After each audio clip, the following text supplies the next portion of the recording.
జీవితాంతం తోడుంటా అంటూ వేలాది మంది సమక్షంలో దైవ సాక్షిగా పెళ్లిలో చేసిన బాసలకు క్రమక్రమంగా కాలం చెల్లుతోంది. నాతి చరామి అని బాస చేసి 5 నిమిషాల అక్రమ సుఖం కోసం ఆడబిడ్డల జీవితాలకు అర్థాంతరంగా చెక్ పెట్టేస్తున్న వారి సంఖ్య పెరుగుతోంది. బంగారం లాంటి భార్యను పక్కకు పెట్టి వేరే యువతితో జతకట్టి భార్యని మట్టుబెట్టిన ఓ కిరాతకుడి ఉదంతం కర్ణాటకలో వెలుగు చూసింది. ఎటుపోతోంది ఈ సమాజం అన్న ప్రశ్నను మరోసారి రేకెత్తిస్తోంది. ఇంతకీ ఏం జరిగింది? Top more US based e-learning platform. మీరు కూడా స్లాట్ బుక్ చేసుకోవాలంటే ఈ నెంబర్ కి కాల్ చేయండి. ఇదిగో ఇక్కడ మనం చూస్తున్న ఈ బంగారు తల్లి పేరు సురభి. వయసు 25 సంవత్సరాలు కూడా దాటలేదు.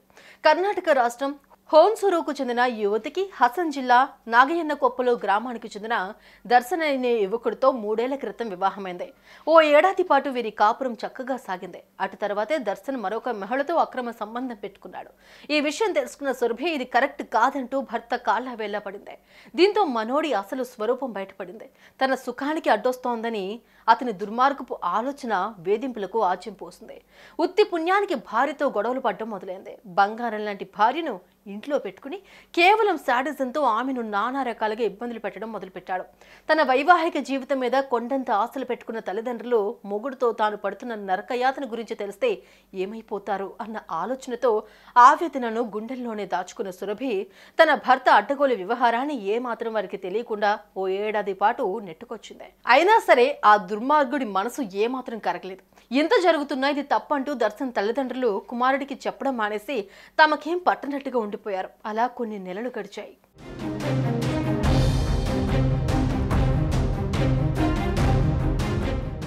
ఈ నేపథ్యంలో ఈ నెల 22న అల్లుడి దగ్గర నుంచి ఆ తల్లిదండ్రులకు ఓ ఫోన్ వచ్చింది. మీ కూతురికి ఉన్నట్టుండి బీపీ డౌన్ అయింది, ఆసుపత్రికి తీసుకెళ్లే లోపలే మీ కూతురు చనిపోయింది అన్నది ఆ ఫోన్ సారాంశం.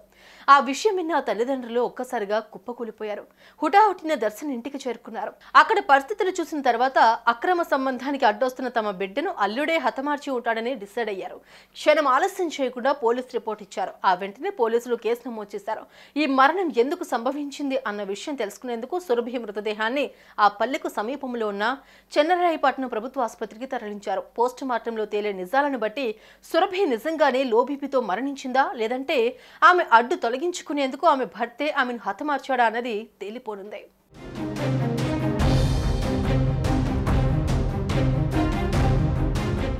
పుట్టినప్పటి నుంచి గుండెల మీద పెట్టుకుని పెంచి కోటి ఆశలతో తమ బంగారం లాంటి బిడ్డను ఓ అయ్య చేతిలో పెట్టి వైవాహిక జీవితంలో ఆమె పొందే ఆనందాలను కల్లారా చూడాలనుకున్న తల్లిదండ్రులకు 25 ఏళ్లు కూడా పూర్తిగా నిండకముందే పాడి మీద నిర్జీవంగా పడి ఉన్న దృశ్యం ఎంతటి గుండెకోత కలిగిస్తుందో మాటల్లో వర్ణించడం మన తరమవుతుందా?